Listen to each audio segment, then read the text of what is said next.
Hello students, welcome to ज्ञान अभियान। आज की इस क्लास के अंदर हम पढ़ने वाले कक्षा 7वीं की हिंदी की पाठ्य पुस्तक अध्याय 9 विश्वेश्वरैया। बहुत ही अच्छी और प्रेरणादायक कहानी है ये। एक मासूम बच्चे की कहानी है। तो आइए शुरू करते हैं पढ़ना विश्वेश्वरैया। आकाश में अंधेरा छाया हुआ था। बादल आकाश में मंडराते हुए एक दूसरे से टकरा जाते तो बिजली चमक उठती और गर्जन होता। फिर मूसलाधार वर्षा होने लगी। कुछ ही देर में गड्ढे और नालियां पानी से भर गई। कहानी शुरू होती है, शाम का समय है और जब बादल जो है बहुत ही तेज गड़गड़ा रहे होंगे, जो बिजली की चमक है बादलों में वो बहुत साफ साफ सुनाई दे रही है। बारिश तेज की हो रही है, यानी कि कुल मिलाकर बारिश का मौसम है। बारिश हो रही है, बहुत तेज ज्यादा बारिश हो रही है, बिजली चमक रही है, बादलों की जो गड़गड़ाहट है बहुत साफ साफ सुनाई दे रही है। और बारिश जो मूसलाधार यानी कि बहुत तेज बारिश भी हो रही है। और तेज बारिश होने के कारण जो सड़कें पर पानी, छोटे छोटे गड्ढे हैं, जो नाली है, पानी से पूरी तरह से भर गई। इतना ज्यादा पानी धरती पर आसमान से ऊपर से जो है गिर रहा है। 6 वर्षीय विश्वेश्वरैया अपने घर के बरामदे में खड़ा इस दृश्य को निहार रहा था यानी कि देख रहा था। जो छोटा सा बच्चा था 6 साल का, है ना, विश्वेश्वरैया, वो जो अपने घर के आंगन में खड़ा था और बारिश का जो पानी, जब बारिश ऊपर से गिर रही, बारिश हो रही है, नदी नाले में पानी भर गए, बड़े ही ध्यान से उस दृश्य को निहार रहा था। गली में पंक्तियों में खड़े पेड़ बारिश से धुल जाने के कारण साफ व सुंदर दिखाई दे रहे थे। पत्तियों टहनियों से पानी की बूंदें टप टप गिर रही थी। थोड़ी ही दूर पर हरे भरे धान के खेत लहरा रहे थे। तो जहाँ पे वो बच्चा खड़ा था उसने क्या देखा कि बारिश हो रही है, बारिश का जो पानी है जो पेड़ों के ऊपर गिर रहा है, तो पानी गिरने के कारण जो पेड़ों के पत्ते हैं बिल्कुल धुल गए। ऐसा अगर किसी ने उनको हाथों से अपने साफ करके उनको साफ कर दिया है और उन पत्तों से पानी की जो बूंदें ठप ठप नीचे गिर रही, पानी में गिरे, तो उनकी आवाज भी आ रही है। और थोड़ी दूर जो खेत है वहाँ पे धान के जो पौधे हैं वो लहरा रहे हैं और बिल्कुल हरे हरे बहुत सुंदर दिखाई पड़ रहे हैं। जहाँ विश्वेश्वरैया खड़ा था वहीं निकट की नदी का पानी उमड़ उमड़ घूम रहा था। उमड़ घुमड़, जो जहाँ पे बच्चा खड़ा था वहाँ पे जो नाली का पानी है बहुत तेजी से इधर उधर पानी जो घूम रहा था, ऐसा लगा था पानी जो है उछाल मारने के लिए बेताब हो रखा है। उसमें भंवर भी फूट रहे थे। उसने एक जल प्रपात का रूप धारण कर लिया था। वह एक बहुत ही बड़े पत्थर को अपने साथ बहाकर ले जा रहा था, जिससे उसकी शक्ति का प्रदर्शन हो रहा था। विश्वेश्वरैया ने हवा और सूर्य की शक्ति को भी देखा था। सामूहिक रूप से वे प्रकृति की असीम शक्ति की ओर संकेत कर रहे थे। प्रकृति शक्ति है, मुझे प्रकृति के बारे में सब कुछ जानना चाहिए, वह छोटा सा लड़का बुदबुदाया ने धीरे धीरे बोला। जब उस बच्चे ने देखा कि नाले के अंदर पानी बहुत तेजी से उमड़ रहा है, ऐसा लगा जैसे पानी जो है बहुत ही तेज गति से अब अपने साथ सब कुछ बहा के ले जाएगा। पानी की जो गति थी बहुत तेज थी और पानी के साथ साथ ही बहुत बड़ा पत्थर भी जो बहता हुआ आ रहा था। उससे ऐसा पता चल रहा था पानी की स्पीड कितनी तेज है, जो कि पत्थर को भी अपने साथ बहा कर ले आई। तो उस विश्वेश्वरैया ने जो है सूर्य की और हवा की शक्ति को देखा ही था कि सूरज जो है कितनी शक्तिवान है, उसकी शक्ति, धूप कितनी तेज होती है, और हवा का भी उसने प्रकोप देखा था कि जब आंधी तूफान आता है तो कितनी चीजें यहाँ से वहां तक उड़ के चले जाते हैं, उनको हम रोक भी नहीं पाते। तो उसने हवा और सूर्य की शक्ति को तो देखा था, अब उसने पानी की शक्ति को भी देख लिया। अब उसने मन में सोचा कि जो प्रकृति है बहुत ही शक्तिशाली, इसके अंदर बहुत शक्ति, असीम शक्ति है इसके अंदर, तो मुझे जो प्रकृति के बारे में सब कुछ जानना है। उसने अपने मन ही मन धीरे धीरे वो बोलना लगा, बुदबुदा धीरे धीरे बोला वो। फिर उसने थोड़ी दूर पर निर्भीकता से मूसलाधार वर्षा में खड़ी एक आकृति को ताड़पत्र की छतरी हाथ में लिए देखा। वह उसे तुरंत पहचान गया। उसके कपड़े फटे हुए थे, वह कमजोर और भूखी लग रही थी। वह एक झोपड़ी में रहती थी, उसके बच्चे कभी स्कूल नहीं जाते, वह गरीब थी। विश्वेश्वरैया ने सोचा वह इतनी गरीब क्यों है। अब जो बच्चा था उसमें बारिश की में खड़े अपने आंगन से ही उसने थोड़ी देर दूर देखा कोई खड़ा हुआ, उसको आकृति नजर आई, उसको लगा कहाँ पे कोई खड़ा हुआ। छतरी भी कैसी छतरी, जो छतरी हम यूज करते हैं वो छतरी, बल्कि जो ताड़ के पत्ते होते हैं उनको छतरी सा बनाकर, मतलब पत्ते ही है, जो ताड़ का पत्ता होता है उसकी डंडी पतली होती है और पत्ते जो है चौड़े होते हैं। तो जो महिला वहां पे खड़ी थी, जो स्त्री वहां पे खड़ी थी, उसने क्या किया था, उस छतरी के बदले ताड़ के पत्तों को छतरी की तरह अपने हाथ में ले रखा था ताकि बारिश से वो बच सके। तो बच्चा था उसको पहचान गया और उसने पहचान उसके दिमाग में कि ये तो वही स्त्री है जिसके कपड़े फटे हैं, जो बहुत कमजोर लग रही है, भूखी लग रही है, झोपड़ी में रहती है, उसके बच्चे स्कूल पढ़ने के लिए नहीं जाते हैं, तो इतनी गरीब क्यों है। उसके मन में क्वेश्चन हुआ कि जो महिला इतनी गरीब क्यों है, इतनी गरीब भगवान से क्यों बनाया है। उन्होंने बड़ी गंभीरता से प्रकृति और गरीबी के बारे में जानने का प्रयास किया। उसने बहुत दिमाग में जोर डाला, शोध किया कि इतनी प्रकृति के अंदर इतनी शक्तियाँ कहाँ से आई हैं। कोई भी व्यक्ति गरीब क्यों होता है, गरीब होने के पीछे कारण क्या है, उसका गरीब होना कोई आसान बात तो है नहीं। वह परिवार के बड़ों से इन बातों का उत्तर जानना चाहते थे। वह अपने अध्यापकों से भी जिरह करते। वह उनसे प्रकृति के बारे में पूछते, ऊर्जा के कौन से प्रचलित स्रोत हैं, कैसे इस ऊर्जा को पकड़कर इस्तेमाल में लाया जा सकता है।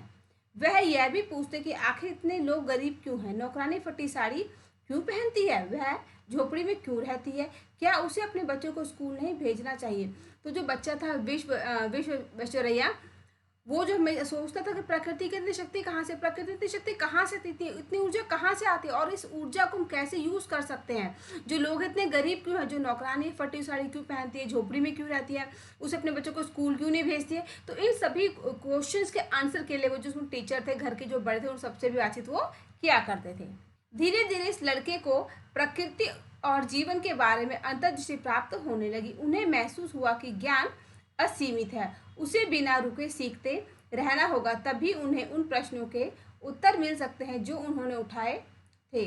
उन्होंने निश्चय किया कि वह जीवन पर्यंत छात्र बने रहेंगे, क्योंकि बहुत कुछ सीखना बाकी है। जो बच्चा था विश्वेश्वरैया, उसके मन में गरीबी को लेकर, प्रकृति को लेकर बहुत से क्वेश्चन आते हैं, क्यों गरीब क्यों है, प्रकृति से शक्ति कहाँ से आ रही है, और इन्हीं क्वेश्चन का आंसर अपने बड़ों से ढूंढना चाहता था। अब उसको लगा कि मुझे जो हमेशा अपने पूरे जीवन में एक छात्र बने रहना है, क्योंकि मुझे बहुत कुछ सीखना है। और हम तभी सीखते हैं जब हम कुछ छात्र बन जाते हैं, जब हम छात्र बनते तभी हमारे अंदर सीखने की जो क्षमता है, जो इच्छा है, वो आती है। इसी संकल्प में उनकी महानता की कुंजी थी। मोक्षगुंडम विश्वेश्वरैया का जन्म मैसूर, जो अब कर्नाटक में है, के मुदेनाहल्ली नामक स्थान पर 15 सितंबर 1861 को हुआ। उनके पिता वैद्य थे, यानी कि डॉक्टर थे। अपने समय के, पुराने समय में जो इलाज करते थे उनको हम डॉक्टर नहीं, उनको वैद्य के नाम से जानते थे, यानी कि उसके पिता भी डॉक्टर थे, जो कि वैद्य पहले उन्हें कहा जाता था। वर्षों पहले उनके पूर्वज आंध्र प्रदेश के मोक्षगुंडम से यहाँ आए और मैसूर में बस गए थे। यहाँ बताया कि जो विश्वेश्वरैया था, उसका जन्म कब हुआ था, 15 सितंबर 1861 में हुआ था, और मैसूर में, जो कि अब कर्नाटक में है। उसके जो पूर्वज थे, पहले वो लोग आंध्र प्रदेश में रहते थे, और वहाँ रहने के बाद वो लोग कुछ समय के बाद वहाँ से मैसूर में आ गए थे। 2 वर्ष की आयु से ही उनका परिचय रामायण, महाभारत और पंचतंत्र की कहानियों से हो गया था। ये कहानियाँ हर रात घर की वृद्ध महिलाएं उन्हें सुनाती थी। कहानियाँ शिक्षाप्रद व मनोरंजक थी। इन कहानियों से विश्वेश्वरैया ने ईमानदारी, दया और अनुशासन जैसे मूल मानवीय मूल्यों को आत्मसात किया। विश्वेश्वरैया चिकबल्लापुर के मिडिल व हाई स्कूल में पढ़े। जब उन्हें गॉड सेव द किंग, यानी कि ईश्वर राजा को सुरक्षित रखे, वाला गीत गाने को कहा गया, तो उन्हें पता चला कि भारत एक ब्रिटिश उपनिवेश है।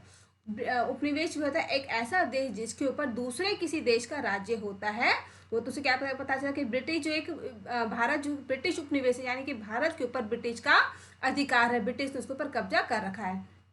तो जो बच्चा था विश्वेश्वरैया, वो जब 2 ही साल का था, तो घर में रामायण, महाभारत, पंचतंत्र की कहानी सुनता था, क्योंकि जो घर में वृद्ध महिलाएं होती है, जो दादा दादी हैं, नाना नानी कोई भी है, तो अक्सर वो लोग, आज भी होता है, जो घर के बड़े बुजुर्ग लोग होते हैं, वो लोग छोटे छोटे बच्चों को रात में सोते इसमें कहानियाँ सुनाते हैं। तो जो विश्वेश्वरैया था, वो भी अपने घर में कहानी सुना करता था। तो ये जो कहानियाँ थी, कैसी थी, शिक्षा देने वाले, जीवन के सत्यों को बताने वाली, शिक्षा देने वाली कहानी, दया ईमानदारी की कहानी थी।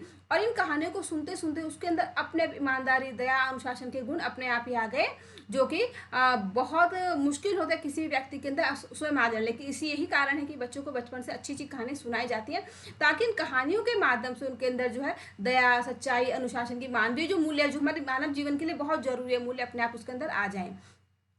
अब जब ये विश्वेश्वरैया जब थोड़े बड़े हुए ना, स्कूल पढ़ने लगे, तो इनको जो कहा गया कि भाई जो गॉड सेव द किंग, यानी कि जो ईश्वर है वो राजा को सुरक्षित रखता है, इस गाने को जब गाना के लिए कहा गया, तब से पता चला कि जो हमारा देश है उसके ऊपर ब्रिटिश का कब्जा होकर, ब्रिटिश उपनिवेश का, ब्रिटिश वालों ने हमारे देश के ऊपर कब्जा करके रखा हुआ है। अपने मामलों में भी भारतीयों को कुछ कहने का अधिकार ना था। भारत की अधिकांश संपत्ति विदेशियों ने हड़प ली थी। क्या उनके घर में काम करने वाले नौकरानी विदेशी शासन के कारण गरीब है?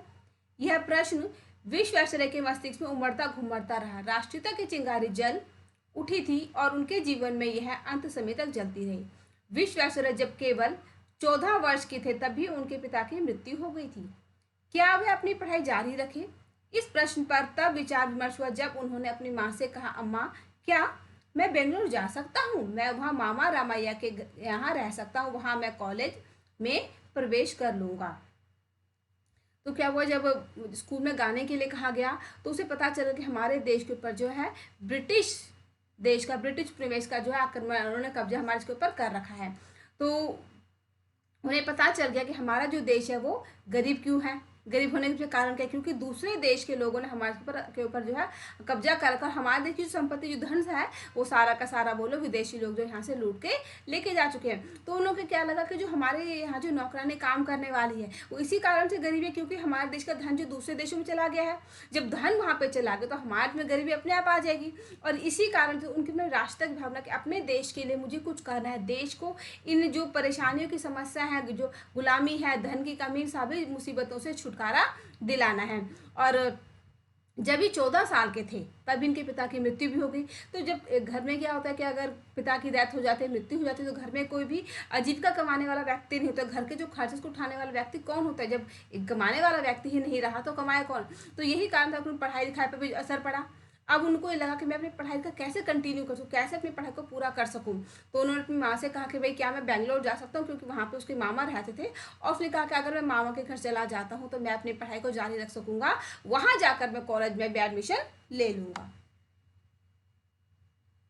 यहाँ देखिए बच्चा जो बेशौचरैया अपनी माँ से बातचीत कर रहा है, वो कॉलेज जाने के लिए बात कर रहा है, अपने मामा के घर जाने के लिए।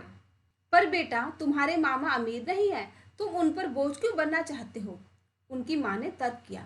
अम्मा, मैं अपनी ज़रूरतों के लिए स्वयं कमाऊंगा, मैं बच्चों को ट्यूशन पढ़ा दूंगा, अपनी फीस देने और पुस्तकें खरीदने के लिए मैं काफ़ी धन कमा लूंगा। मेरे ख्याल से मेरे पास कुछ पैसे भी बच जाएंगे, जिन्हें मैं मामा को दे दूंगा, विश्वेश्वरैया ने समझाया। उनके पास हर प्रश्न का उत्तर था, समाधान ढूंढने की क्षमता उनके पूरे जीवन में लगातार विकसित होती रही और इस कारण वह एक व्यवहारिक व्यक्ति बन गए।